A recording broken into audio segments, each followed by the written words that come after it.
Je t'adore,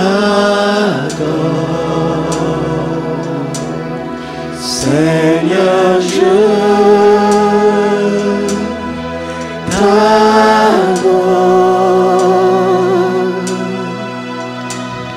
je t'adore, car ton nom est Jésus. Car ton nom est Jésus. Jésus, le Seigneur, le Seigneur, car ton nom est Jésus. Car ton nom est Jésus. Jésus, le Seigneur. Seigneur, je t'adore,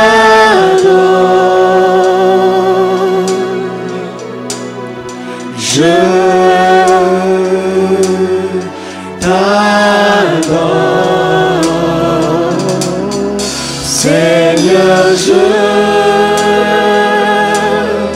t'adore,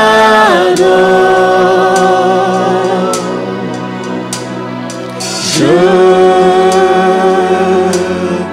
t'adore, car ton nom est Jésus. Jésus, le Seigneur.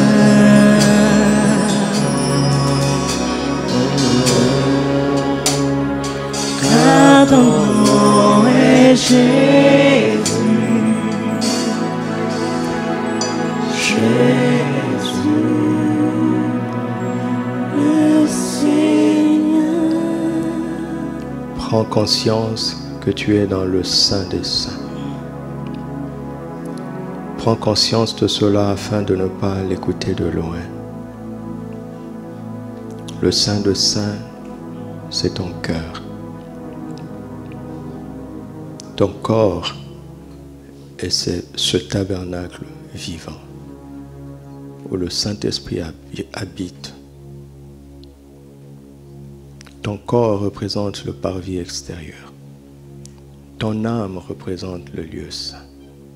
Et ton esprit, ton cœur, c'est le Saint des Saints. C'est pourquoi il ne parle pas à nos têtes. Le Saint-Esprit ne s'adresse jamais à nos têtes. Il s'adresse à nos cœurs et de l'intérieur. Ce matin, tu vas entendre la voix d'un homme avec tes oreilles physiques. Mais tu vas entendre la voix de l'Esprit avec le témoignage intérieur. Ma voix portera des paroles qui feront retentir la voix de l'Esprit au-dedans de toi. Au-dedans de toi. Sois conscient que tu es dans le Saint des Saints. Et reste conscient tout au long de ce temps pour que l'Esprit te parle de l'intérieur. La même voix qui t'a fait savoir que tu es maintenant un enfant de Dieu, en rendant témoignage à ton esprit, c'est la même voix qui marche avec nous. C'est la même voix qui produit en nous la foi, les victoires et les restaurations pour laquelle l'Esprit a décrété cette saison. Père, je te rends grâce de nous avoir attirés pendant ce temps. Au-delà d'un lieu physique, c'est un rassemblement spirituel pour parler à nos cœurs. Nous te bénissons. Nous te remercions. Je paralyse maintenant au nom de Jésus toute influence de distraction. Tout esprit de diversion est paralysé maintenant. J'impose la crainte de Dieu partout où on nous suit maintenant. J'impose une atmosphère remplie de crainte de Dieu et des cœurs bien disposés pour capter chaque mot chaque vie que ta parole a prévu de nous communiquer ce matin. Au nom de Jésus. Amen.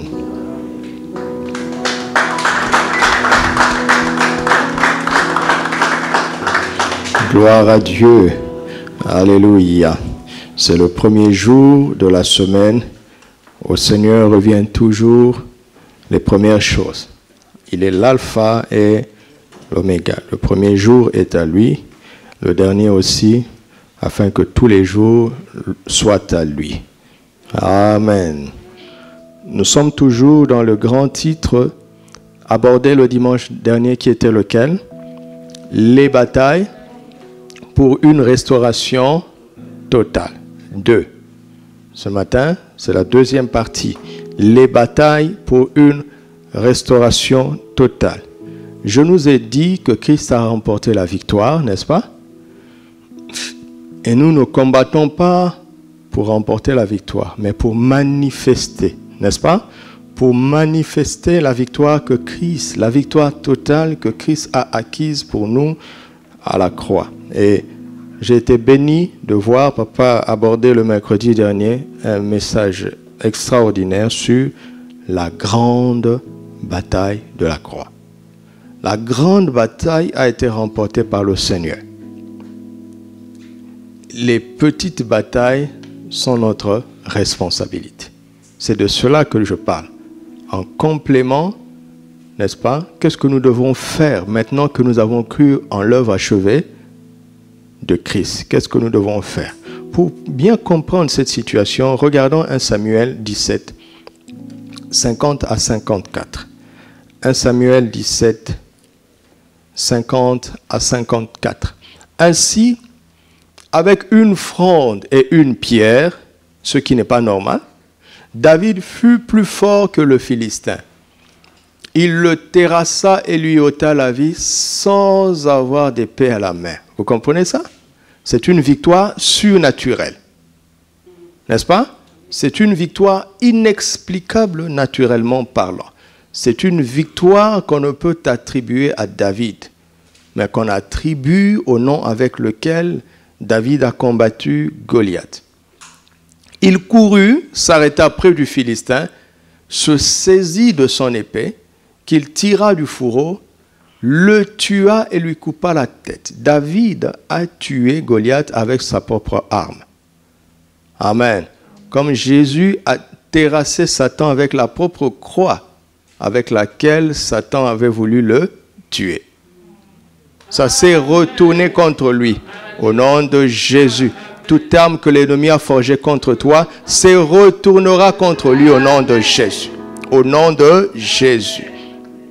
Les Philistins, voyant, regardez, les Philistins, leur champion est par terre, Goliath.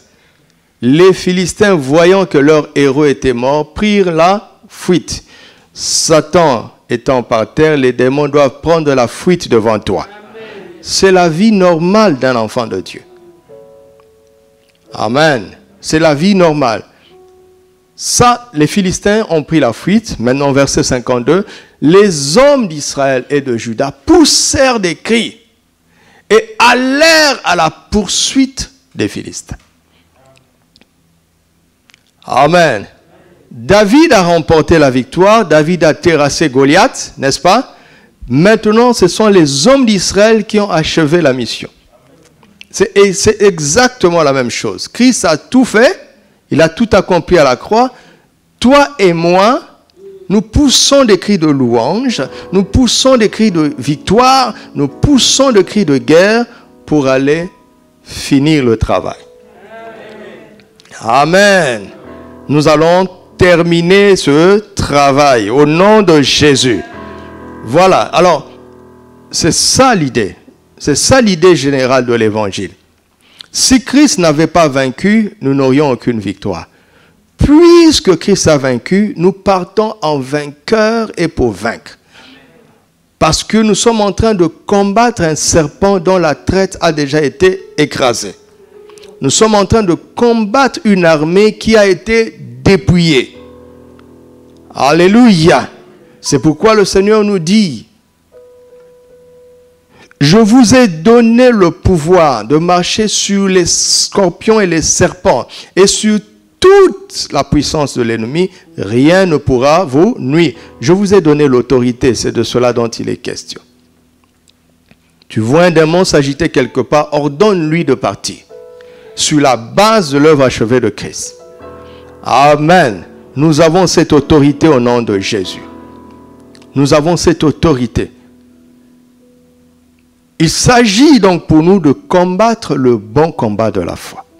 Il s'agit pour nous de lutter contre les ruses de l'ennemi avec toute l'armure de Dieu. Pas pour le vaincre, mais pour tenir ferme dans les mauvais jours. Quand les mauvais jours arrivent, nous nous revêtons de toute l'armure de Dieu pour tenir ferme, pour maintenir notre position de victoire. Alléluia. Et même quand nous avons manifesté cette victoire, nous devons continuer de tenir ferme après avoir tout surmonté. Alléluia. L'armure de Dieu, c'est afin que nous puissions tenir ferme. Ce n'est pas pour vaincre Satan. Christ a vaincu Satan. Il faut bien comprendre l'évangile. Parce que c'est dans ces subtilités-là que l'ennemi arrive à discerner si nous connaissons bien la parole ou pas. Il pose des questions, il soulève des problèmes, mais qu'est-ce qu'il cherche? Pour voir si nous connaissons ce que l'Écriture dit et si nous tenons ferme sur ce que l'Écriture dit. Alléluia. Et dans Genèse 3, nous allons le voir, Satan, à travers le serpent, a titillé un peu Ève. Mais qu'est-ce qu'il voulait voir? Il voulait voir si Ève connaissait la parole, ce que Dieu avait dit, et si elle en était ferme. Ne vous amusez pas avec ça. Les agitations de l'ennemi, c'est pour voir, c'est pour vérifier notre connaissance et notre assurance de l'évangile. Quand il a agité la tempête, c'était pour voir si les disciples avaient fait confiance en ce que Jésus avait dit. Jésus a dit, allons à l'autre bord. Quel que soit ce qui arrive, si Christ a dit, allons à l'autre bord, alors nous allons y arriver. Quel que soit ce qui arrive. Et il parle toujours avant que Satan ne se lève. Toujours. Il a dit, année du combat spirituel victorieux, nous ne savions pas qu'il y aurait cette affaire. Mais quelle doit être notre réaction? Nous triompherons de tout ça. Alléluia. C'est pourquoi je n'envisage pas 2021 dans la suite de cette situation. Je refuse ça au nom de Jésus. Tu m'entends? En tout cas, en ce qui me concerne, je refuse. Je refuse ça. Parce que l'Esprit a parlé de 2020. Il faut faire attention à ce que vous entendez. Quand la tempête s'agite, quelle est ta réaction? Souviens-toi de la dernière parole. Ils ont laissé tomber la parole pour réveiller Jésus. Ne t'inquiètes-tu pas de ce que nous périssons? Comment ça? Vous périssez comment? Avec moi dans la barque? Avec moi dans la barque, vous allez périr? Qui vous a appris ça? Regardez mon attitude, dit le Seigneur. Si je ne m'agite pas, cela veut dire qu'il n'y a aucun danger. Le danger n'est qu'apparent. Dites avec moi, le danger n'est qu'apparent. Profondément, nous sommes dans la victoire. Alléluia. Alors, après avoir vu la bataille des possibilités, vous vous en souvenez? C'est pour élargir notre esprit. Ce matin, nous allons voir la bataille des nouvelles. Nouvelles contre nouvelles. Mauvaise nouvelle contre bonne nouvelle. Alléluia. Vous savez, Dieu s'est manifesté à travers la parole. Il a choisi de se révéler à nous à travers la parole. Au commencement était la parole était Dieu. La parole était avec Dieu, la parole était Dieu. Dieu s'est introduit dans la parole pour se révéler à nous. Alors, quand vous lisez la parole de Dieu, faites attention à chaque mot. D'accord? Parce que ces mots-là sont comme des capsules qui contiennent la divinité. Vous m'entendez? C'est des capsules. C'est des capsules. J'aime un pasteur qui aime dire que Dieu s'est encapsulé dans la parole. Chaque mot qui constitue la parole de Dieu est une capsule qui contient la divinité. N'oublie jamais ça. C'est comme ces comprimés-là. Le comprimé que tu vois n'est pas le comprimé. C'est un principe de guérison encapsulé dans un objet. Et si tu négliges ce comprimé, tu négliges le principe actif de guérison, encapsulé dans le comprimé. Alléluia. Et Dieu a encapsulé la divinité. Il a encapsulé son esprit et sa vie dans chaque mot de la parole.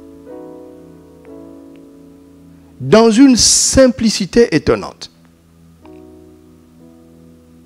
Alléluia. Regarde, quand on dit nouvelle, vous pensez à quoi? Vous pensez à quelque chose qui est différent de l'ancienne. N'est-ce pas? Nouveau, c'est ce qui est différent de l'ancien. Il faut être simple d'abord. Le royaume des cieux appartient aux enfants. Si on dit nouveau, c'est parce qu'il y a une situation ancienne. Alléluia. Alors, une nouvelle, c'est un message qui décrit une situation différente de l'ancienne. J'ai dit différente, hein, parce que je parle de nouvelle. Maintenant, si on dit bonne nouvelle, c'est un message qui annonce une situation meilleure que l'ancienne, parce que l'ancienne est mauvaise. Vous me suivez? L'évangile, c'est la bonne nouvelle. Quand elle est annoncée quelque part, c'est parce que la situation qui se trouve là-bas est une mauvaise nouvelle. Ok? Et quand Dieu veut restaurer quelqu'un, il envoie une bonne nouvelle. Toujours. C'est-à-dire, il annonce à l'avance qu'une situation meilleure arrive. Il l'annonce avant de le faire. Et tout dépend de la manière dont vous recevez l'évangile, la bonne nouvelle. Donc, il y a une bataille de nouvelles. Il y a une bataille entre une mauvaise nouvelle et une bonne nouvelle. Quand l'évangile vient, toute situation devient ancienne. Vous m'entendez? Quand l'évangile est annoncé, c'est un décret divin que toute situation présente et antérieure devient ancienne. Vous avez compris la puissance des mots? Ça veut dire que si tu allais mal, quand l'évangile vient, tu iras comment? Mieux. Si tu allais bien, quand l'évangile vient, qu'est-ce qui va se passer? Tu vas te rendre que ton bien là n'était pas si bien que ça. Que Dieu a mieux que ça. Sinon, il n'aurait pas parlé. C'est pourquoi on parle de restauration quand il y a destruction. Mais parfois, il suffit qu'il y ait dégradation. Et parfois, il y a des dégradations dans la vie, mais comme l'objet, la matière n'est pas détruite et qu'il y a un minimum suffisant, on s'en contente. On s'en contente. Parce que ma situation d'aujourd'hui est meilleure que celle d'hier, les gens se contentent. Ils vivent dans un faux contentement. Ils s'arrêtent là où l'Esprit de Dieu n'a pas prévu qu'il s'arrête. Alors, l'Esprit a décrété la restauration pour restaurer ce qui a été détruit ou bien pour restaurer ce qui a commencé à dégrader. Parce que là où il n'y a pas de progression, d'amélioration, là où on ne va pas de gloire en gloire, cela veut dire qu'on régresse. Dans l'esprit, dans le royaume de l'esprit, le statu quo n'existe pas. On avance ou on recule. Vous m'entendez?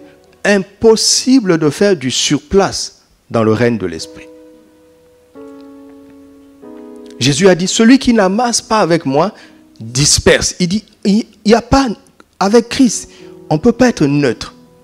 Je suis ni pour ni contre. Il dit, si tu es ni pour ni contre, si tu es ni chaud ni froid, je ferai quoi? Je te vomirai. Pourtant, tu n'es pas froid. Parce que dans le règne de l'esprit, il n'y a que la vie ou la mort. Il n'y a que deux possibilités. Il n'y a pas de purgatoire. Vous comprenez? C'est la nouvelle Jérusalem où les temps de feu de soufre, appelé l'enfer. Il n'y a pas de zone intermédiaire. Alléluia. Il n'y a pas de centriste dans le royaume des dieux. Il n'y a pas de juste milieu. Faites attention aux gens qui parlent de l'équilibre. Est-ce que vous savez que l'équilibre parfait n'existe pas? Être équilibré par l'esprit, c'est être à fond à gauche quand il est à gauche, puis être à fond à droite quand il est à droite. Tu ne peux pas tenir sur un vélo sans avancer. Quand tu freines, tu dois poser ton pied à terre. Et quand tu veux avancer, tu dois faire la compensation. Tu balances à gauche, tu balances à droite. C'est ça l'équilibre. Ce n'est pas le juste milieu. C'est être à fond avec l'esprit quand il est là-bas. Et être à fond avec lui quand il est là-bas. Il faut bien comprendre ça. Alléluia. Alors, d'où ça vient? D'où vient ce que je suis en train de vous dire? Dans notre texte de base, 1 Samuel 30, comprenez que je n'oserais pas lire, sinon je ne ferai que lire. Et puis quand je voudrais commenter, 1 heure sera passée déjà. Donc je ne vais pas lire. Parce que j'ai découvert d'autres choses en lisant. Nous avons vu les possibilités. Ces gens-là étaient remplis d'angoisse, tellement désespérés. Pour eux, c'était fini. Ah. Alors il faut supprimer David. Et se suicider après. On ne revient pas à ça. Mais dans 1 Samuel 30 et dans Genèse 14, qui sont deux passages parallèles de restauration totale, on vient annoncer une mauvaise nouvelle à Abraham. N'est-ce pas? Que Lot avait été pris. Abraham refuse d'accepter cette mauvaise nouvelle. Et il se lève parce qu'il a une bonne nouvelle. On vient annoncer, on n'annonce pas à David, mais David et ses hommes constatent une situation catastrophique. C'est une mauvaise nouvelle. Et David consulte l'Éternel et l'Éternel lui annonce la bonne nouvelle. Tu iras, n'est-ce pas? Tu atteindras, tu poursuivras, tu atteindras et tu délivreras. Ok? Ils ne se sont pas encore levés. C'est ça qu'il faut comprendre. Ils ont reçu l'évangile avant d'aller. Afin que cela soit cohérent, selon ce qui est dit, le Seigneur monté sur un cheval blanc part en vainqueur et pour vaincre. Jésus dit, va, tu battras l'ennemi comme un seul homme. Tout dépend de ta réaction par rapport à l'évangile. Si tu ne crois pas, tu n'iras pas. Si tu crois, tu iras avec assurance. Parce que la bataille est déjà remportée. Pourquoi? Parce que la bouche du Seigneur a parlé. Le Saint-Esprit répond à une mauvaise nouvelle par la bonne nouvelle. Pas par une bonne nouvelle, mais par la bonne nouvelle, l'évangile. Que fais-tu de l'évangile? Peu importe les rumeurs, les spéculations, ou bien les situations avérées qui se produisent, notre boussole à nous, c'est quoi? Que disent les Écritures? Quelle est notre boussole?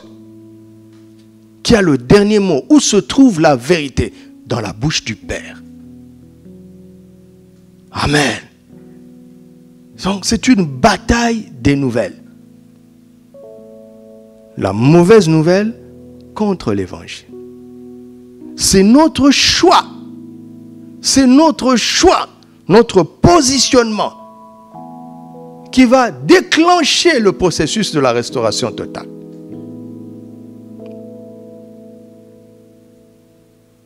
Celui qui croira sera sauvé. Celui qui ne croira pas est déjà jugé d'avance. N'est-ce pas que vous savez ça? Qu'est-ce que l'Évangile dit au sujet de la destruction à laquelle tu as fait face? Qu'est-ce que l'Évangile dit au sujet des problèmes auxquels tu fais face? Qu'est-ce que l'Évangile dit au sujet de la maladie à laquelle tu fais face? Qu'est-ce que l'Évangile dit au sujet de cette crise sanitaire, économique, professionnelle? Qu'est-ce que l'Évangile te dit quand tu sens que ton travail vacille, ou même si tu as perdu ton travail? Qu'est-ce que l'Évangile dit? L'Évangile parle de restauration. Le voleur ne vient que pour dérober, égorger, détruire. Il n'y a pas point là-bas, virgule. Après la mauvaise nouvelle, vient la bonne nouvelle. Moi, Jésus, je suis venu pourquoi? Afin que mes brebis aient la vie et qu'elles soient dans l'abondance. Une brebis égorgée peut ressusciter quand Jésus vient. Une chose volée est retrouvée quand Jésus vient. Une destruction avérée est restaurée quand Jésus vient. Avec Christ, la mort n'est pas la fin. La perte n'est pas la fin. La destruction n'est pas la fin.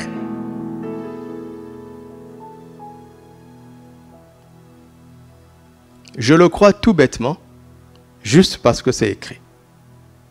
Je n'attends pas de savoir comment ça va se passer pour croire. Je crois sur la parole. J'ai péché toute la nuit sans rien prendre, mais quoi? Sur ta parole, je vais jeter. Le Seigneur n'a pas changé, il est le même. Il agit toujours comme ça, même aujourd'hui. Amen. Ne permettez à rien ni à personne de vous déplacer de l'assise, de votre assise de l'Évangile. Vous m'entendez? Toutes ces choses viennent après. L'onction, les miracles, tout ça vient après. Ce sont des conséquences de l'Évangile, de la foi en l'Évangile.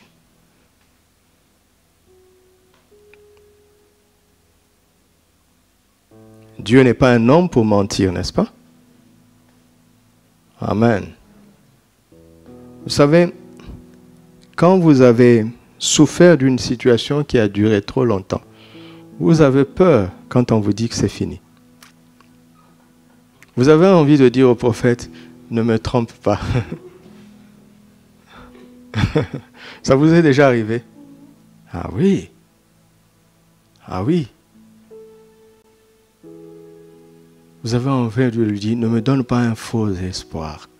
Dieu ne peut donner de faux espoirs. Alléluia. Ce matin, il m'a dit, dis à mes enfants ceci. Et je veux vous dire textuellement ce qu'il m'a dit de dire. Je veux le lire. Il m'a dit, dis-leur ceci.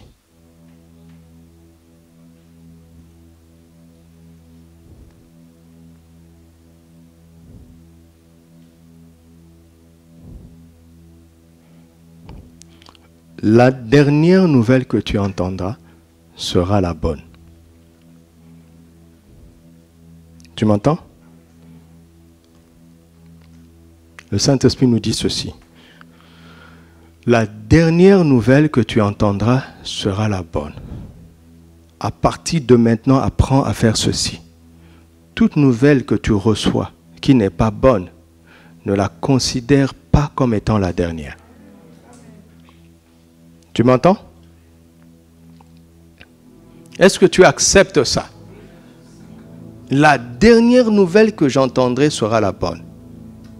Si j'entends une nouvelle qui n'est pas bonne, je décide qu'elle n'est pas la dernière. Et je me prépare à recevoir la bonne nouvelle.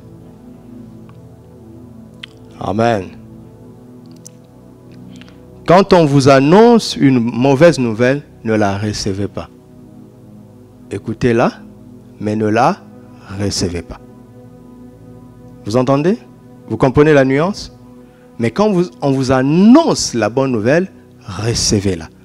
Parce que tout ce que l'évangile attend, tout ce que la parole attend, c'est d'être reçu, d'être lambané.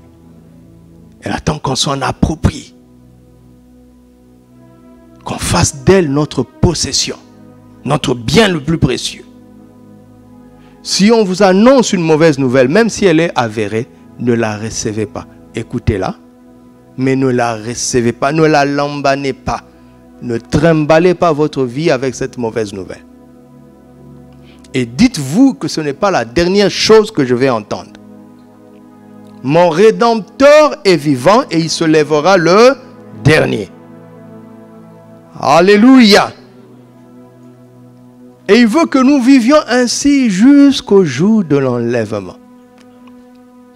Parce que l'enlèvement sera la dernière bonne nouvelle que nous allons entendre sur terre. Et nous allons partir avec une finalité excellente. La fin de notre histoire sur la terre devrait être une bonne histoire. Une fin heureuse. Dites avec moi une fin heureuse. Alléluia. Alléluia. Gloire à Dieu. Amen. Le malheur atteint souvent le juste, mais l'Éternel fait quoi? Toujours. Psaume 34, verset 20. N'est-ce pas? Quand le malheur arrive, à l'instant, dis-toi que la délivrance arrive. Le dernier récit de ton histoire ne doit pas être malheureux, mais triomphal.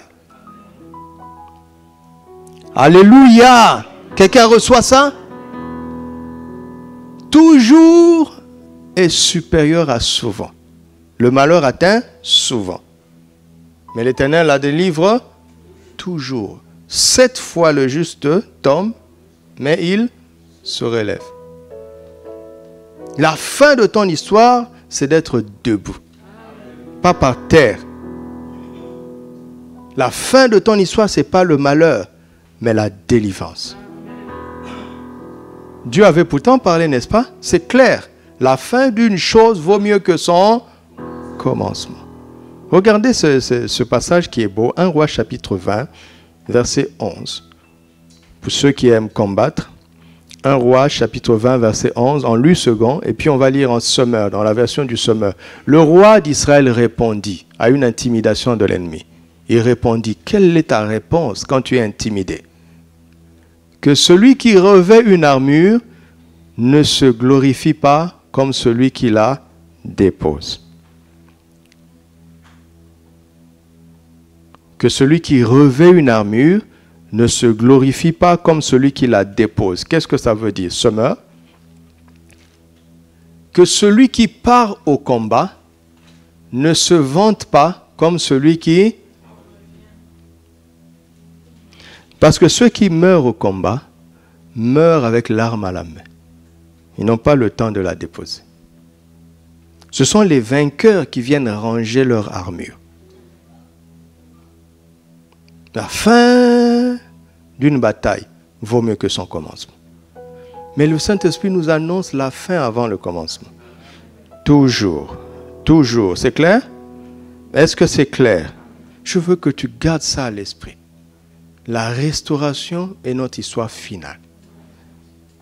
Ça doit être le dernier mot, la dernière réalité à laquelle tu penses avant de dormir. Ok? Ça doit être le dernier mot quand tu clôtures ta semaine. Ça doit être le bilan de ta fin du mois. Ça doit être le bilan de ta fin d'année. Ça doit être le bilan de ta fin de ton pèlerinage terrestre. C'est Dieu qui l'a dit, ce n'est pas nous. Il a dit à l'avance. Alors je l'embane ça, je crois ça. Alléluia. Alléluia. Le diable, le destructeur est un fabricant de mauvaises nouvelles. Christ, le Rédempteur, est la source de la bonne nouvelle.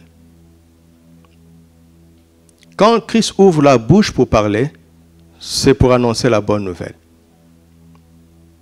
Le diable ne vient que. Son seul but, c'est de détruire. Le seul but de Christ, c'est de bénir. Ne doutez plus jamais de ça. Non, de temps en temps, Christ va me faire souffrir. Ce n'est écrit nulle part. Nous aurons certaines souffrances à cause de Christ. Mais dans toutes ces choses, nous sommes comment? Plus que vainqueurs.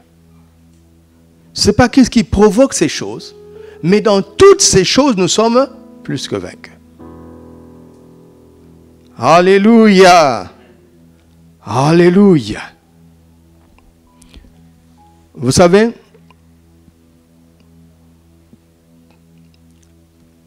je veux que nous comprenions quelque chose.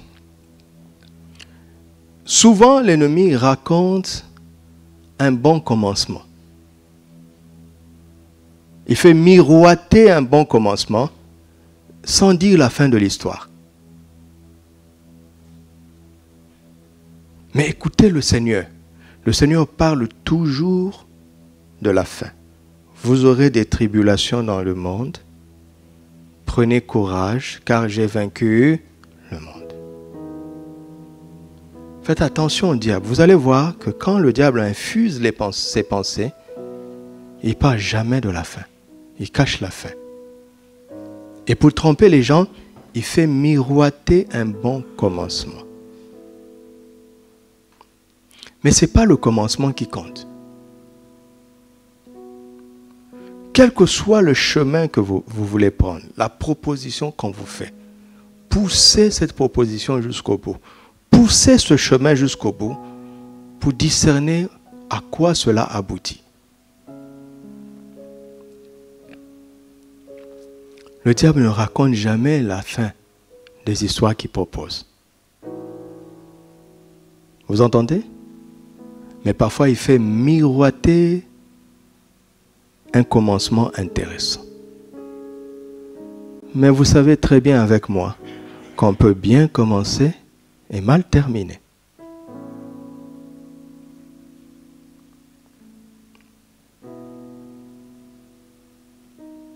Regardons Genèse chapitre 3, ce qu'il a fait avec Ève.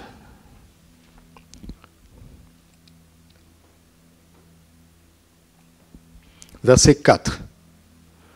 Alors le serpent dit à la femme, vous ne mourrez point, mais Dieu sait que le jour où vous en mangerez, vos yeux s'ouvriront et que vous serez comme des dieux, connaissant le bien et le mal. Vous savez, ce que le diable dit ici est presque vrai. Vous m'entendez? Presque vrai, parce que, en fait, ils ne sont pas morts physiquement. N'est-ce pas? Quand ils l'ont mangé, ils ne sont pas morts physiquement. Et leurs yeux s'ouvrirent. N'est-ce pas? C'est presque vrai. C'est pour ça qu'il faut faire attention. Le peu là, le peu de mensonge est suffisant pour détruire. Un peu de poison, un petit virus peut ravager la vie de quelqu'un. Mais le diable n'a parlé que du commencement. Le jour où vous en mangerez. Et à la fin alors. D'accord? Et à la fin. Poussez toujours les choses jusqu'au bout. Amen. N'oubliez pas ça. Ça, c'est une parole de sagesse.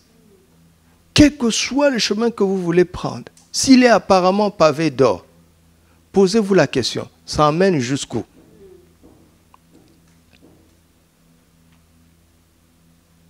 Quand quelqu'un vous fait une proposition, dites-lui de raconter l'histoire jusqu'à la fin.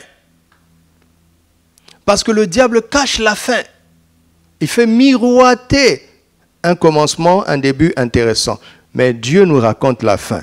Nous sommes dans Genèse 3, n'est-ce pas? Regardons le verset 22. L'Éternel Dieu dit, voici l'homme est devenu comme l'un de nous pour la connaissance du bien et du mal. Le diable avait dit ça. Vous serez comme des dieux. N'est-ce pas? Connaissant le bien et le mal. Il avait dit ça.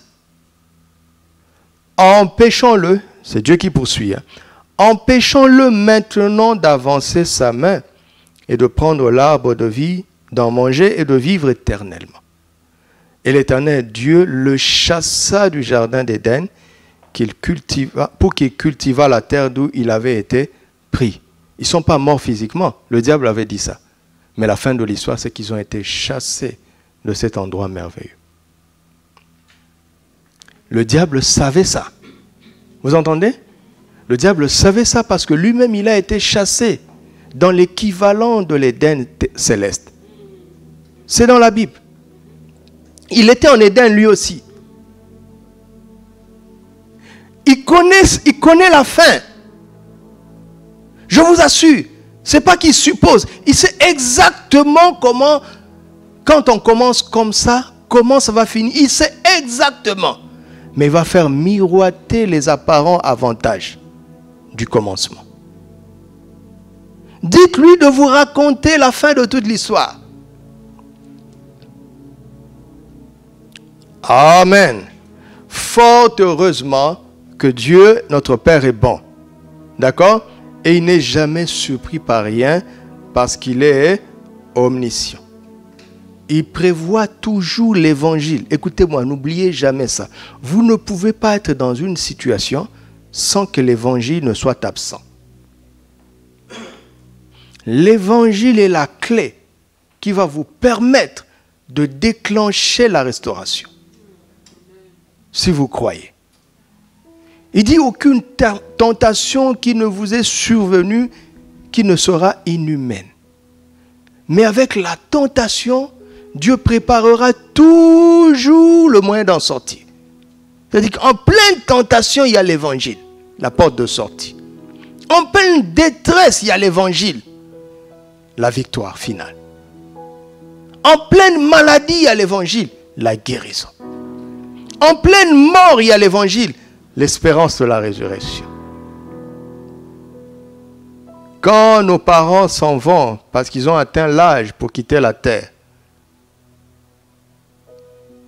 quand nous assistons au deuil d'un chrétien, nous célébrons en même temps l'espérance de la résurrection.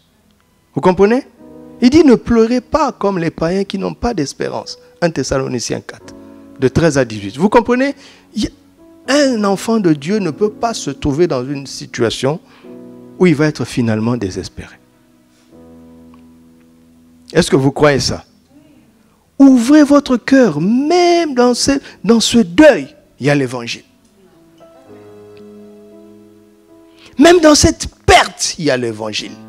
Dans ce vol, il y a l'évangile. Dans cette catastrophe, il y a l'évangile. Il y a quelques années, nous étions en conférence pastorale dans un pays, maman et moi, et nous étions logés dans un site, un hôtel, où il n'y avait que des pasteurs. Donc, les dames de ménage savaient que nous étions tous des pasteurs, n'est-ce pas? Ils savaient, puisqu'ils nous appelaient tous pasteurs. Logiquement, on devait rien voler là-bas. Et l'atmosphère était tellement belle, on était comme au ciel. Vous êtes là, rien qu'en train de prier, de témoigner de l'amour, vous oubliez que vous êtes sur terre. Et maman est comme ça. Elle a oublié qu'on est quand même un peu sur terre. Dans chaque chambre d'hôtel, il y a un coffre-fort. Toute l'enveloppe d'argent que nous avions pour notre séjour et pour les documents que nous devrions acheter, c'était beaucoup d'argent. C'était beaucoup d'argent. Bon, pour maman, on est au ciel, non? Au ciel, on ne vole pas. Elle a laissé ça sur la table. On revient le soir de la réunion de prière. L'enveloppe a disparu. Dans cette perte-là, vous savez, c'était beaucoup d'argent. Mon cœur a fait mal.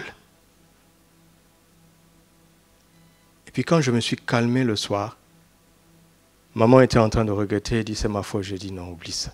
Déjà, il ne faut pas que nous soyons perturbés parce que nous sommes venus pour recevoir. Ouais? Tout de suite, il faut te ressaisir parce que le but du diable, les desseins du diable, ce n'est pas l'argent que tu as perdu. Tu en auras encore. Mais ce que tu sois tellement préoccupé que tu ne vas plus recevoir la parole.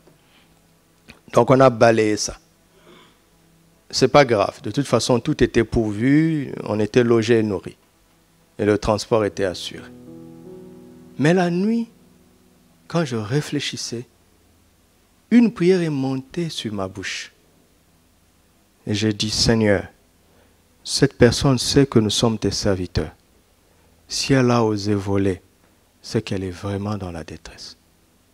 Elle sait ça. Elle sait qu'elle court un grand danger de voler tes serviteurs.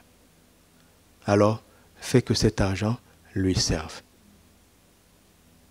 Considérons qu'elle n'a pas volé. Considérons que tu lui as donné.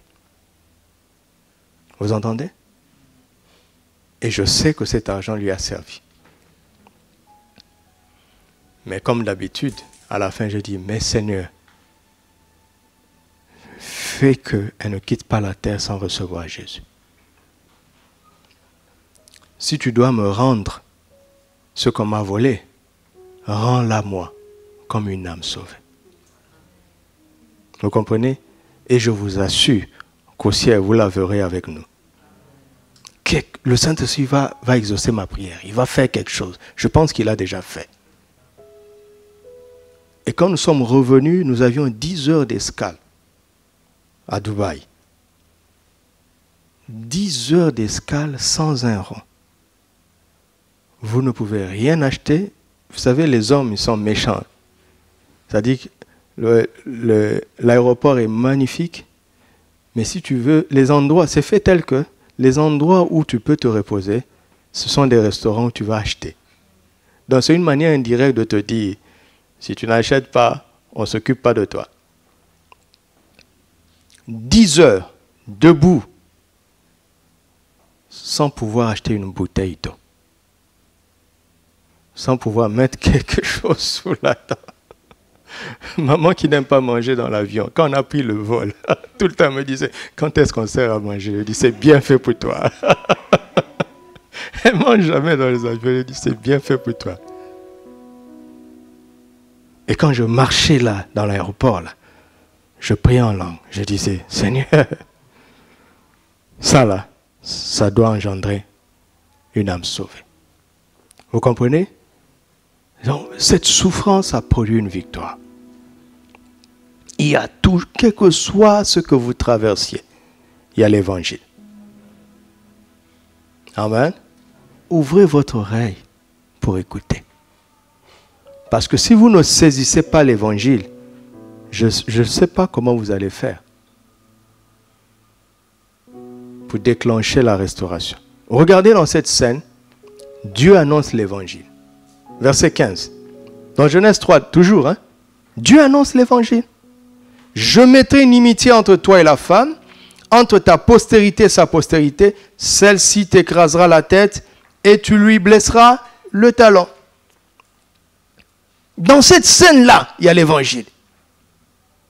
Mais vous allez voir, il y a des gens qui sont attentifs à la malédiction du sol. D'autres sont attentifs à l'augmentation des douleurs d'accouchement. Pourtant, le verset 15 est magnifique. C'est la parole la plus intéressante dans toute cette scène. Regardez le verset 21. Le verset 21. L'Éternel Dieu fit à Adam et à sa femme des habits de peau et il les en revêtit. Tout l'évangile est ici. L'agneau de Dieu qui va mourir pour nous afin de nous revêtir de sa justice. L'évangile est là. Et Satan, et Adam, et Ève n'ont rien compris. Mais le message était déjà là. En pleine scène catastrophique, Dieu annonce l'évangile. De la restauration de l'humanité et de la défaite de Satan. Parce que jusque-là, Satan était déchu au ciel, mais pas sur la terre. Mais quand il a osé toucher à l'image de Dieu, réfléchissez, il a été chassé du ciel, pourquoi? Quand il a voulu toucher au trône, n'est-ce pas? Et de la terre, il va être vaincu, pourquoi? Quand il va oser toucher à l'image de Dieu, aux enfants de Dieu. quoi que ce soit que le diable puisse faire, ça ne fait que précipiter sa chute. Et ça ne fait qu'assurer votre promotion. Alléluia! Je veux que vous soyez gagnés à jamais et définitivement de cet état d'esprit. Parce qu'on ne va pas en guerre en étant démoralisé. Si tu es démoralisé en allant en guerre, tu vas perdre la bataille malgré ta force et tes armes.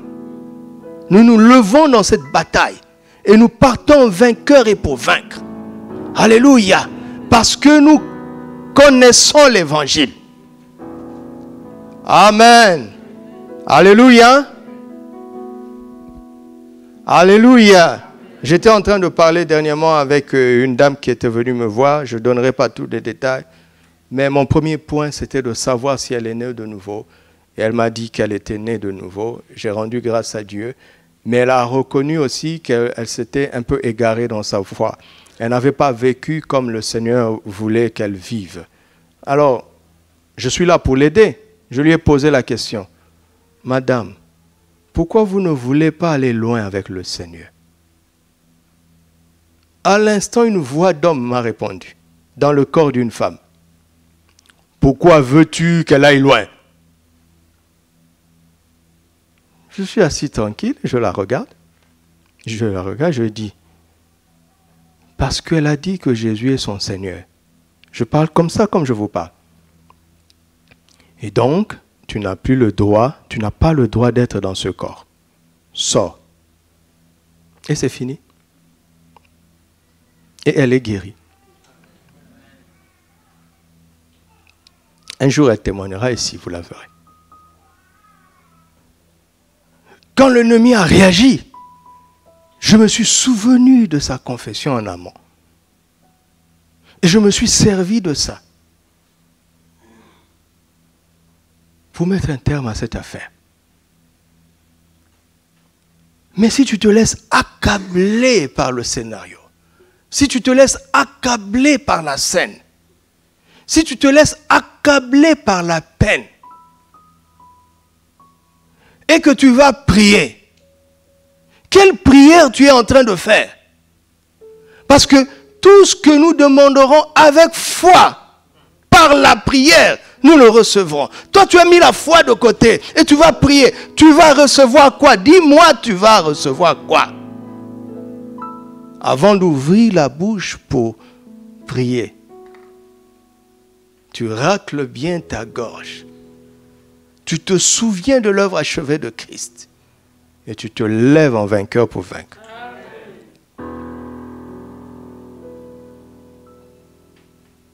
Alléluia. Vous avez compris? L'idée est très simple. L'idée est très simple. Et le Saint-Esprit attend ça tous les jours pour déclencher le processus de la restauration. Quel que soit le domaine.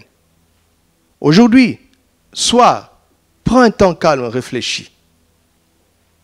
Balaye les domaines de ta vie où tu veux que le Seigneur te restaure. Entre nous, on parle du mois de restauration, n'est-ce pas? Tu veux qu'il restaure quoi? Oh non, restauration en bloc. Ça n'a aucun sens. Ça, c'est la religion. Tu dois t'asseoir et dire, Seigneur, ici. Seigneur, ici. Seigneur, ici. Tu sais ce que l'Esprit m'a dit dernièrement? Il m'a dit, tu sais, le parler en langue, c'est merveilleux. Ça vous édifie. Il faut prier abondamment en langue. Mais il faut permettre à la prière en langue d'éclairer votre intelligence. Parce qu'à un moment donné, Jésus va venir te dire, que veux-tu que je te fasse? Tu répondras en langue? Hein? Si tu réponds en langue, tu ne sais pas ce que tu es en train de dire.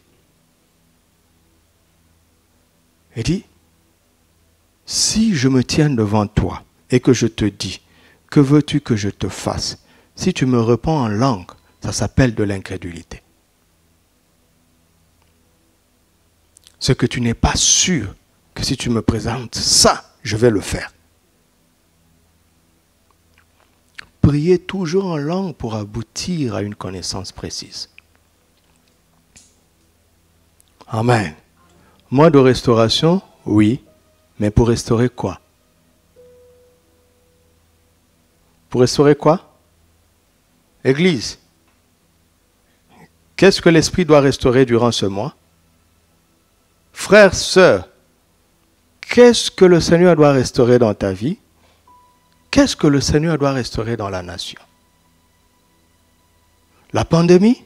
Mais est-ce que vous connaissez toutes les conséquences de la pandémie?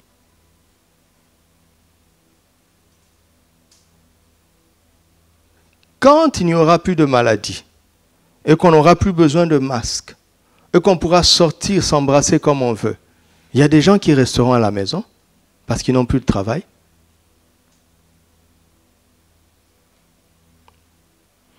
Et quand tout va reprendre, il n'y aura plus de subventions.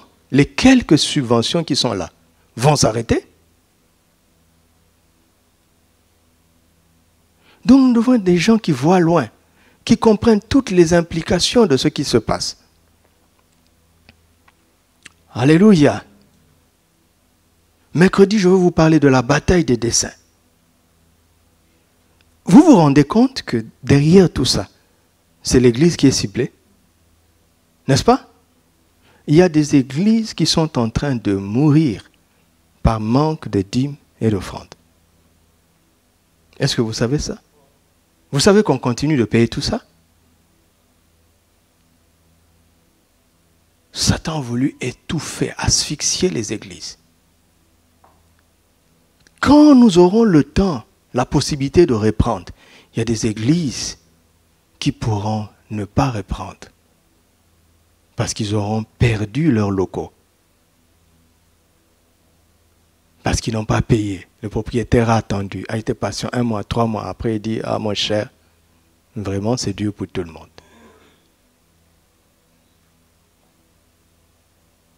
Si vraiment tu es préoccupé au fait que nous puissions revenir et que tous les jours tu me dis, mais pasteur, pourquoi tu n'acceptes pas qu'on revienne? Si vraiment les réunions d'église locales te tiennent à cœur, qu'est-ce que tu fais avec tes dîmes et tes offrandes? Qu'est-ce que tu fais? Et je vous dis, cette église ne mourra pas. Parce qu'il ne m'a pas dit ça avant quand il m'a appelé. Et il ne m'a pas dit ça avant. Donc jamais, même pas une seconde, j'ai eu peur. Parce que quand il m'a parlé, tu n'étais pas là. Il ne m'a pas parlé de ta poche. D'accord? Mais je suis en train de rendre responsable ta foi.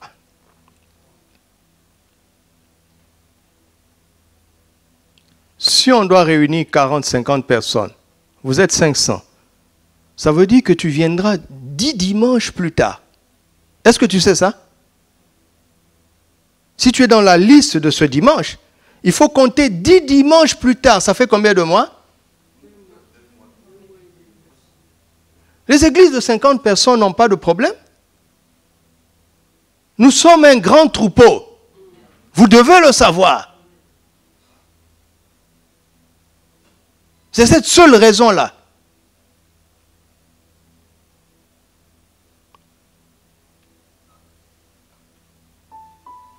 Mais il y a la bonne nouvelle, c'est que les âmes sont sauvées.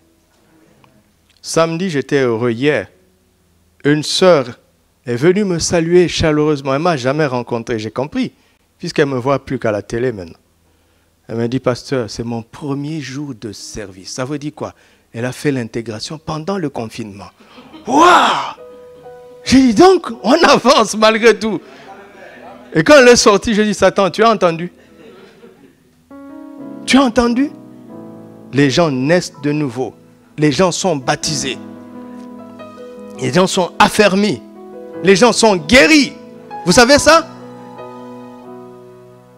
Quelqu'un m'a appelé, me dit, pasteur, j'ai payé 3 mois de loyer en avance. Avant le confinement, je galérais. Tu ne sais pas ce qui m'arrive. J'ai dit, mon frère, donne-nous aussi un peu de ta foi. Je lui ai dit ça en riant. Comment est-ce que le meilleur va arriver pour toi dans le pire? Il y a l'évangile à tout moment. Seulement tu dois avoir l'oreille. Dieu n'a pas arrêté de parler. Mais cette pandémie est en train de répandre la peur, bombarder les gens à la peur. Théorie du complot. Regarde. Le complot, parlons-en. D'accord? Je l'évite trop, hein? Je l'évite trop. Je sens la pression et les gens disent, mais pasteur, quand même. Ésaïe 54. Ésaïe 54. Parlons-en. Verset 10. Verset 8. Dans un instant de colère, je t'avais un instant dérobé ma face. Mais avec un amour éternel, j'aurai compassion de toi, dit l'Éternel qui? Ton Rédempteur. Hein? Je commence ici. Je veux dire, pour aider quelqu'un, je n'ai pas dit Ésaïe 54 parce que je le connais. J'ai dit Ésaïe 54 parce que l'Esprit m'a dit de le dire. Et j'ai dit le verset 8 parce qu'il m'a dit de le dire. Donc je ne savais pas que j'allais dire ce que je veux vous dire maintenant. Je veux parler à la première personne qui dit que c'est une punition de Dieu. Parce que l'Église, qui était censée être lumière et sel, c'est compromise. D'accord? Partons du principe que c'est une punition. D'accord? Acceptons le fait que c'est une punition de Dieu. Quel est ce père ici parmi nous qui nous écoute? Quand son enfant l'offense, il lui dit, va dans la chambre et tu ne sortiras plus de là pour toujours. Tu ne mangeras plus jamais pour toujours. Tu sais, quand nous punissons, on dit, va au mur, mets les pieds en l'air. On vous a fait ça, non? Quel est ce parent qui a dit, tu ne descendras plus jamais tes pieds? Aussi méchants que nous sommes, partons du principe que Dieu nous a punis. Et punit un instant. D'accord? Dans un instant de colère, je t'avais un moment dérobé ma face. Mais comment? Avec un amour éternel. J'aurais quoi? Dit ton Rédempteur. Verset 9. Il en sera pour moi comme des eaux de Noé. J'avais juré que les eaux de Noé ne se répandraient plus sur la terre. Je jure de même de ne plus quoi? Et avec quel état d'esprit nous allons sortir de cette crise? Si jamais c'était une punition divine, nous en sortons avec une promesse. Nous en sortons, je le dis au nom de Jésus. Cette génération ne connaîtra plus jamais de pandémie. Tu m'entends? Tu te souviendras de moi. Si tu entends, les scientifiques disent, compte tenu de je ne sais quoi, c'est un phénomène qui se répétera. Maintenant plus souvent. Prends Ésaïe 54, verset 9. Annule ça au nom de Jésus. Verset 10. Quand les montagnes s'éloigneraient, quand les collines chanceleraient, mon amour ne s'éloignera point de toi. Et mon alliance de paix ne chancellera point, dit l'Éternel qui a compassion de toi.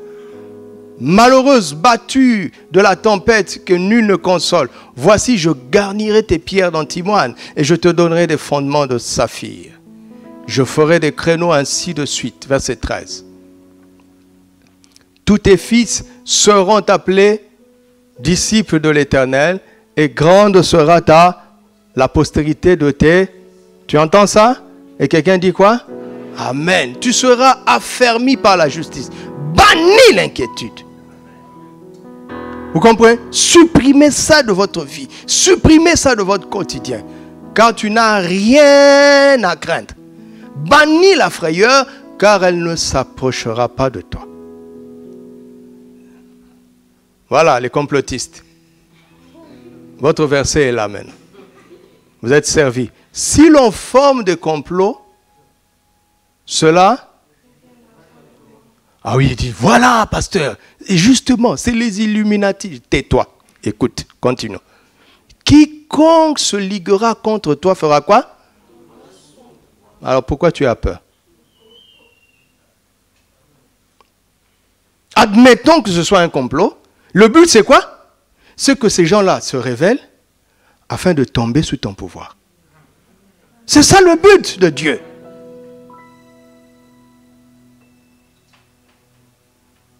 Voici, j'ai créé l'ouvrier qui souffle le charbon au feu et qui fabrique une arme pour son travail. Mais j'ai créé aussi quoi? Le destructeur pour la briser. Dieu a un destructeur pour briser tous les complots. Amen. Au nom de Jésus. Toute arme forgée contre toi sera comment? Et toute langue qui se lèvera en justice contre toi, tu feras quoi? C'est pas Dieu. C'est pas Dieu, c'est ta langue, ainsi que la mienne. C'est ça notre héritage. Alléluia. C'est ça le salut qui nous vient de l'Éternel.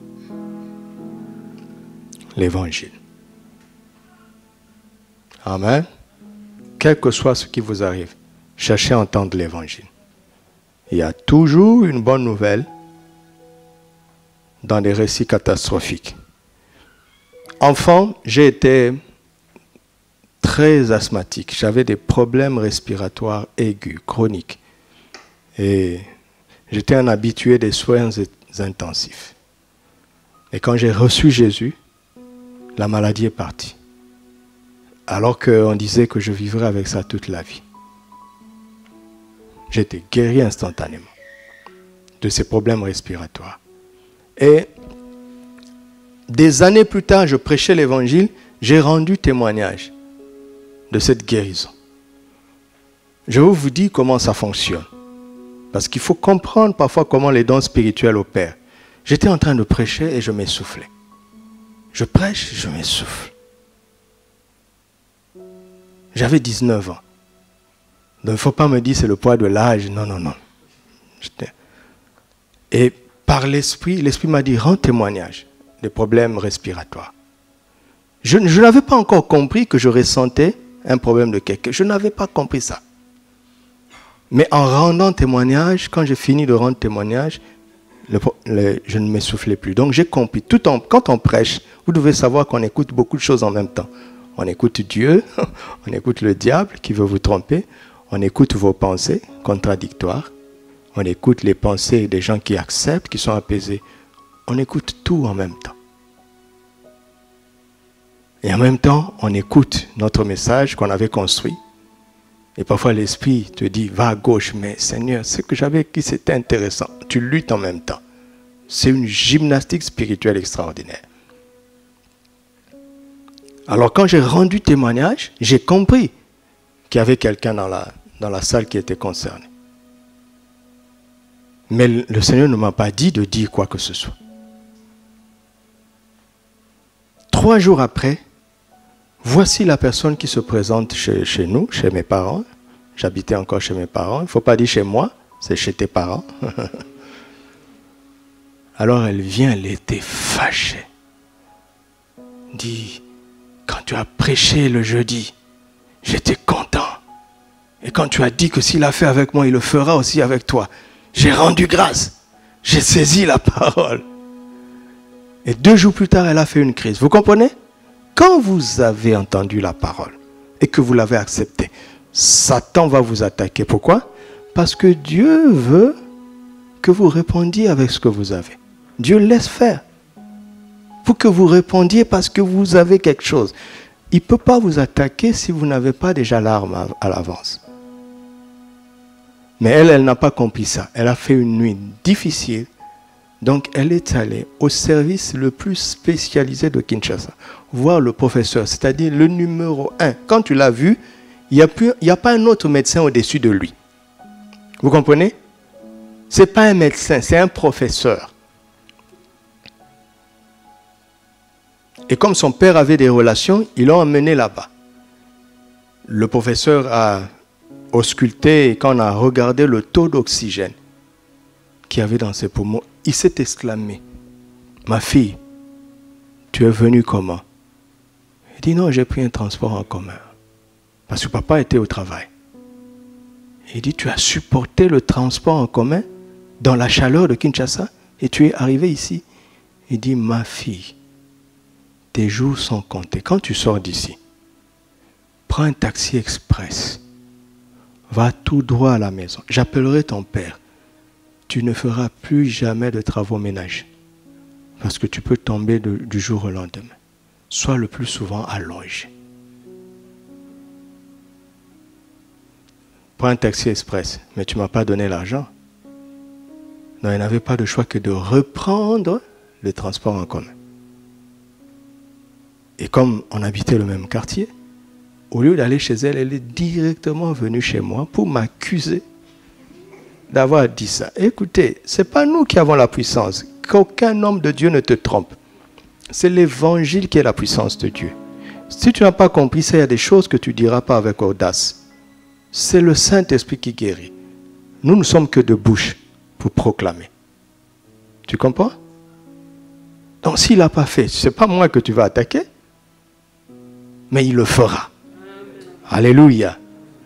Alors, elle a commencé, elle m'a raconté tout le scénario. Moi, je ne voyais que des bonnes nouvelles. J'ai exercé mon oreille à ça depuis longtemps. Je lui ai dit, mais ma soeur, regarde.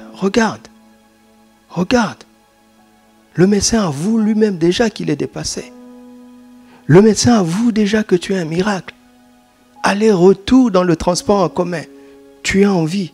Tu as pu venir jusqu'ici. Il dit, mais non, mais moi, je n'ai pas bien dormi. Je dis, ma soeur, tu es déjà un témoignage vivant. Tu es déjà un miracle ambulant. Il dit, le professeur m'a dit même qu'il ne faut pas que je me marie parce que je ne supporterai jamais la douleur d'accouchement. Au moment où je vous parle, elle a 3 enfants. Elle est mariée avec 3 enfants.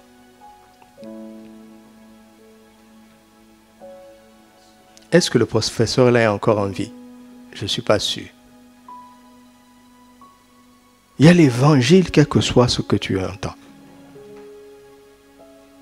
Il faut exercer ton oreille. D'accord? À entendre. Le diable ne dit jamais la fin de l'histoire. D'accord? Il aggrave une situation présente quand elle est difficile, ou bien il te fait miroiter un avantage présent. Regarde. Le diable a dit à Jésus quoi? Regarde, tous les royaumes et leur gloire et leur puissance sont en moi parce qu'elles m'ont été données.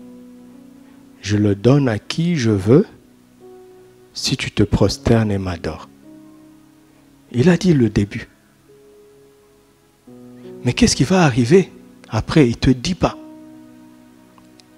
Vous comprenez? Il y a un homme qui va faire ça. Vous trouvez ça dans Apocalypse 19, qu'on appelle la bête. Il va adorer le diable et recevoir tout son pouvoir pour amener l'humanité à adorer le diable. Vous savez quoi? Ce sera lui le premier à entrer dans les temps de feu et de soufre. Il va y entrer même avant le diable. Mais la puissance et la gloire sur la terre, il l'a eu. Il l'aura eu. Ça, c'est un beau commencement apparent. Mais la fin, regarde, le diable, si le diable disait la vérité, il lui dirait quoi? Écoute, si tu te prosternes et tu m'adores, je veux te donner toute cette puissance et cette gloire. Mais finalement, tu iras en enfer avant moi. Qui va accepter ça? Personne. Donc il va cacher la conséquence. Vous comprenez? Il va cacher la conséquence. Parce que avec le diable, la fin est toujours fatale. Avec Christ, la fin est toujours meilleure. Amen. Donc quand il vient te dire, regarde comme tu souffres, regarde comment ça ne change pas. Tu lui dis, oui, ça c'est aujourd'hui. Mais mon Rédempteur est vivant. Il se lèvera le dernier. Et tu vas voir, tu vas voir. Tu seras en face de cette table d'abondance-là. Tu vas me voir, tu vas voir. Et demain, il vient et dit, mais tu avais cru, non? Regarde aujourd'hui. Je dis, reste en vie, diable, vis éternellement. Tu vas voir. Maintenant, s'il dit, je peux te proposer ça pour que ça chante. Tu dis oui, d'accord. Et ça finit comment? Raconte-moi toute l'histoire. Il ne te le racontera pas. Vous avez compris? Il y a une bataille pour accepter l'évangile.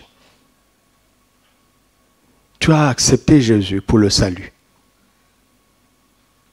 Mais tu n'as pas compris que le salut concerne tout ce qui te touche dans la vie. Et tous les jours, il y a une parole. Quelle que soit la situation. Dieu a une bonne nouvelle, quelle que soit la situation. Et si tu acceptes l'évangile, Romains 1,16 dit que c'est la puissance de Dieu pour le salut de celui qui croit. Amen.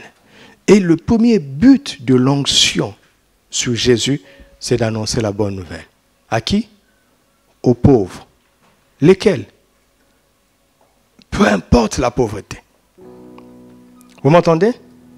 Pauvreté spirituelle, l'évangile est pour toi.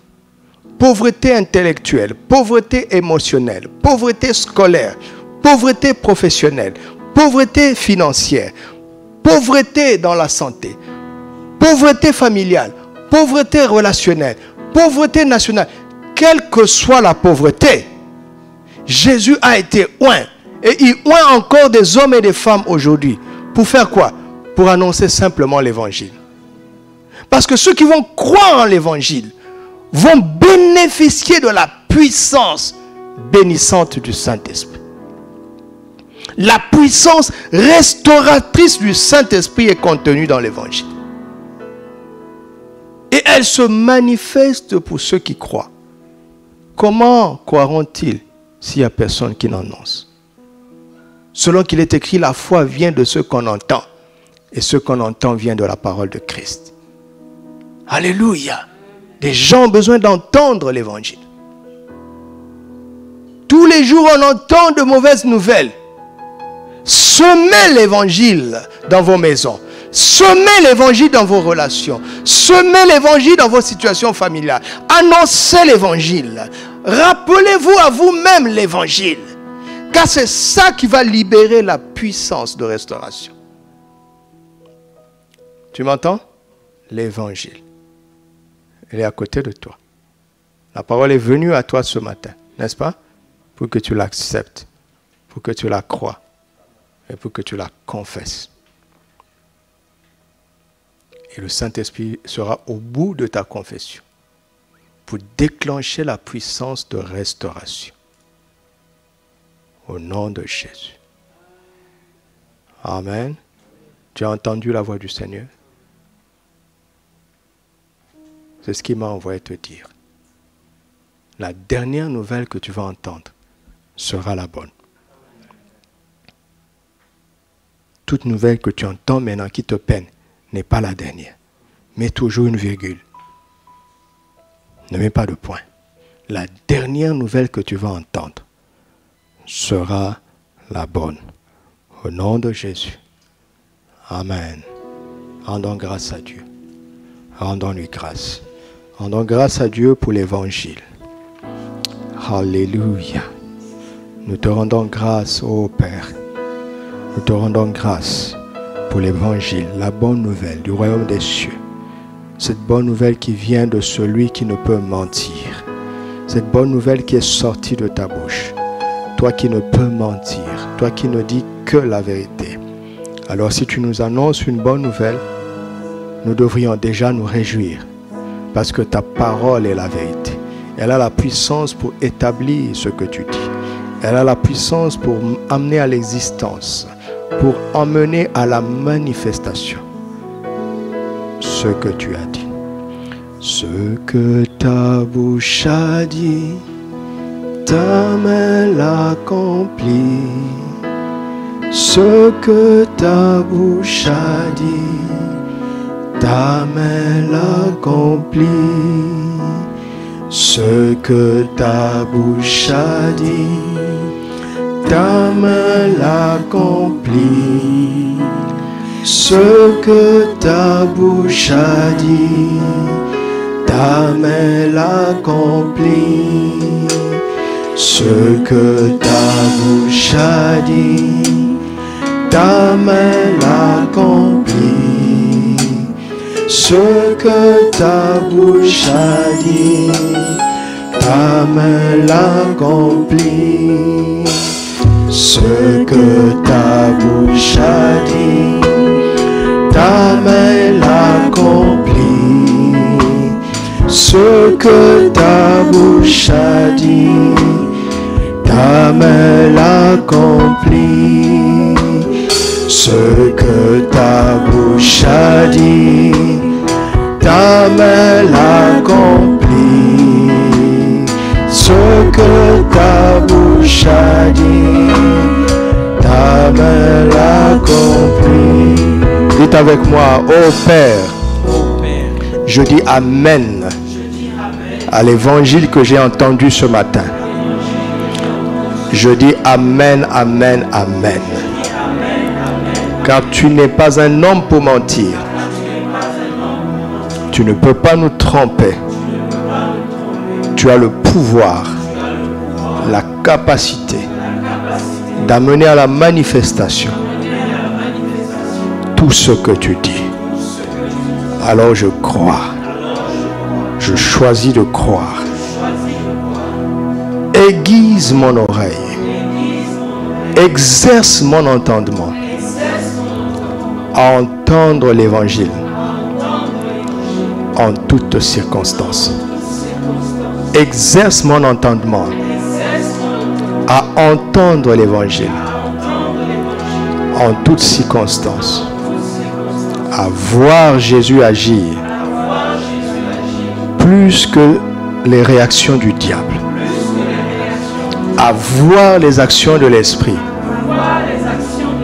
qui précèdent les réactions du diable.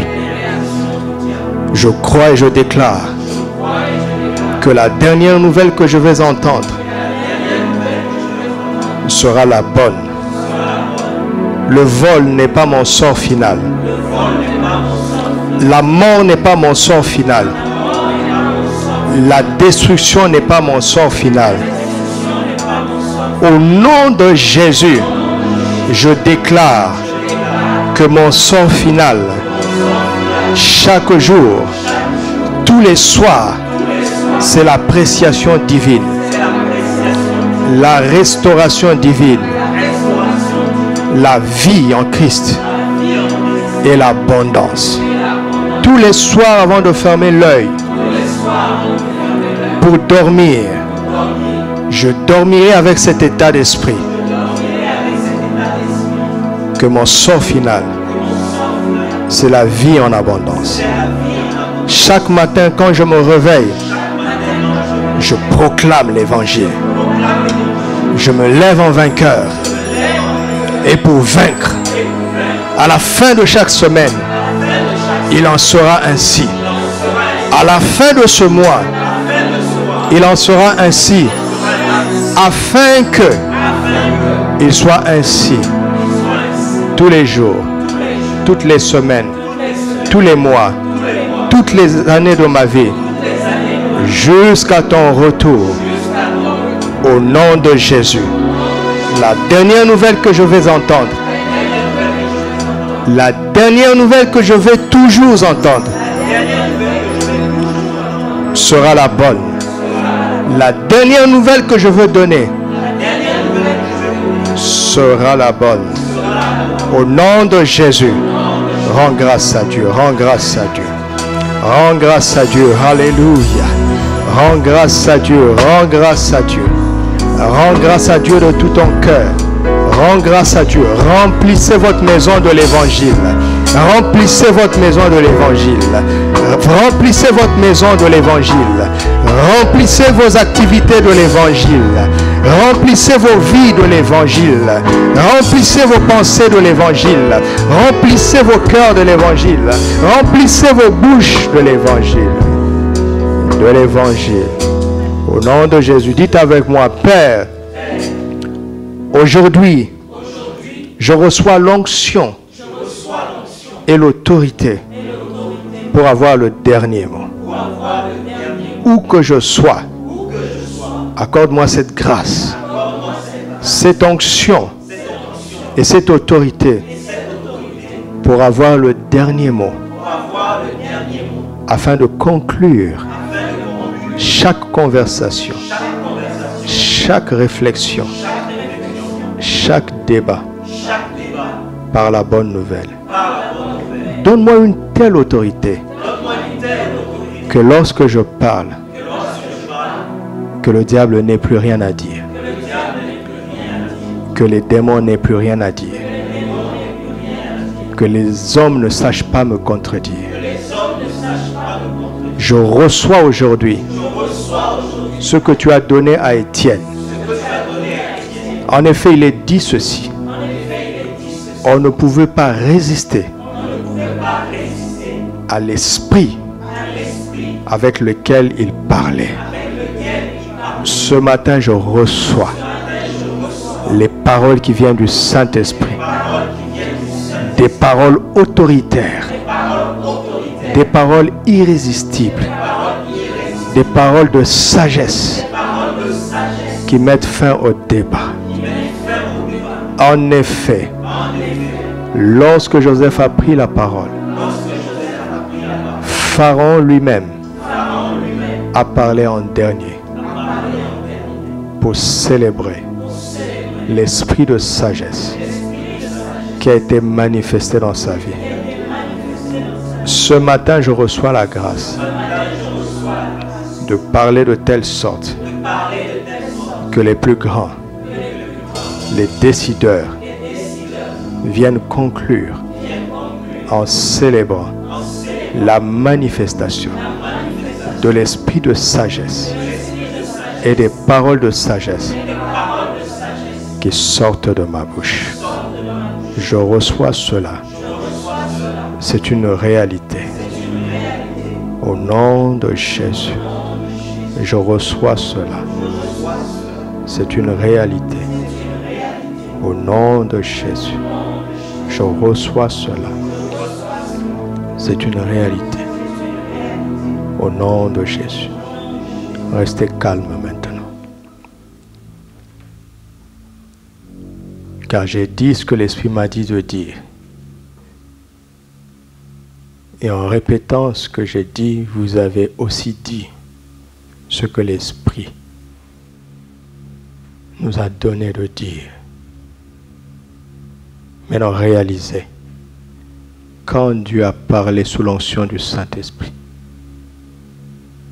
les choses ne pouvaient se faire que comme il avait dit. Il en sera selon la parole du Seigneur. Je dis au nom de Jésus, il en sera selon la parole du Seigneur.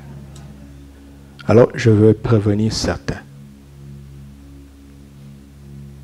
Certains vont rencontrer des situations où ils auront l'impression que ce que nous avons déclaré ne se passe pas comme nous l'avons prévu.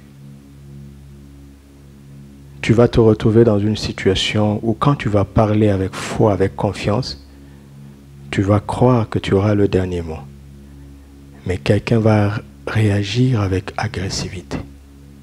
D'autres vont réagir avec moquerie. L'Esprit me dit de te dire, garde le silence, car ces paroles sont vides.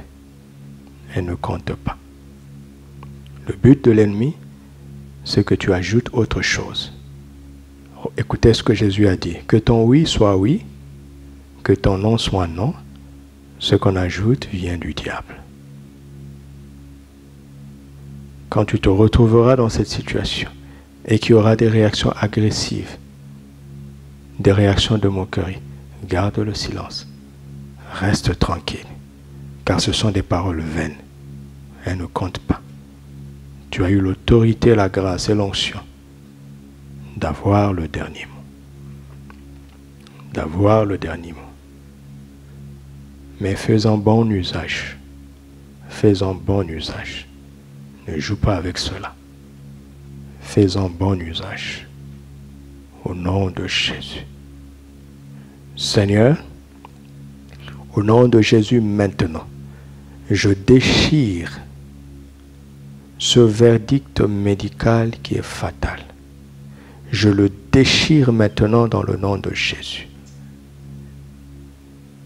Que ce résultat médical ne soit pas le dernier mot dans la situation de mon frère ou de ma sœur, au nom de Jésus.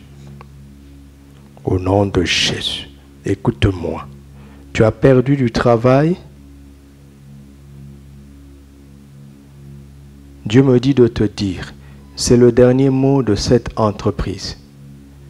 Mais ce n'est pas le dernier mot pour ta vie professionnelle. Je signe maintenant pour toi un nouveau contrat d'embauche au nom de Jésus. Et je le remplace. Un meilleur contrat est signé spirituellement en ta faveur. En ta faveur. Car la fin de ton histoire professionnelle ne sera jamais le chômage. Sinon, on n'a pas prêché la restauration. Restauration maintenant. La restauration s'installe dans ta vie au nom de Jésus. Je parle à quelqu'un qui a perdu injustement un procès. Et c'est injuste. Le verdict final t'a donné tort. Injustement. Au nom de Jésus maintenant, je remplace par un autre décret. Un autre décret est en train d'être remplacé maintenant au nom de Jésus. Un autre décret, ne raisonne pas. Tu ne sais pas comment ça va se passer. Reçois la parole. Un autre décret est en train d'être remplacé maintenant au nom de Jésus. Au nom de Jésus, je déclare que la main qui doit signer, signera. Si elle refuse de signer, cette main sera remplacée par une autre main qui acceptera de signer. Et tu te reconnais dans ce à quoi je te parle maintenant. Reçois-le au nom de Jésus.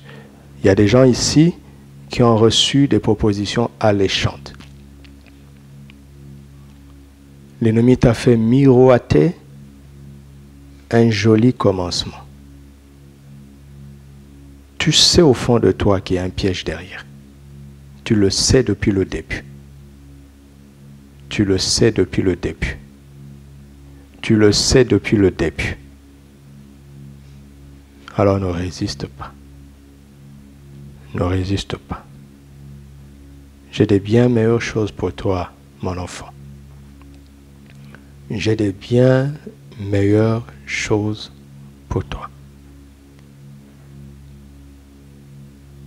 Fais attention à l'impatience. Fais attention à la précipitation. Car c'est cela ton réel problème. Fais attention à cela. Fais attention. Tu le sais au fond de toi. Alors ne t'entête pas. Au nom de Jésus. Père, je te remercie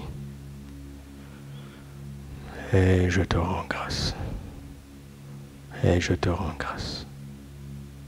Je te remercie et je te rends grâce. Je te remercie et je te rends grâce. Je te remercie et je te rends grâce.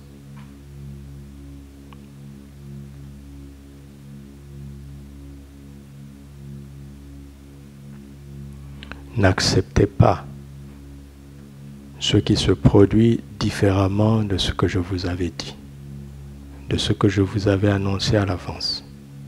Si vous l'acceptez, ça se passera. Mais ce sera votre faute. N'accepte pas.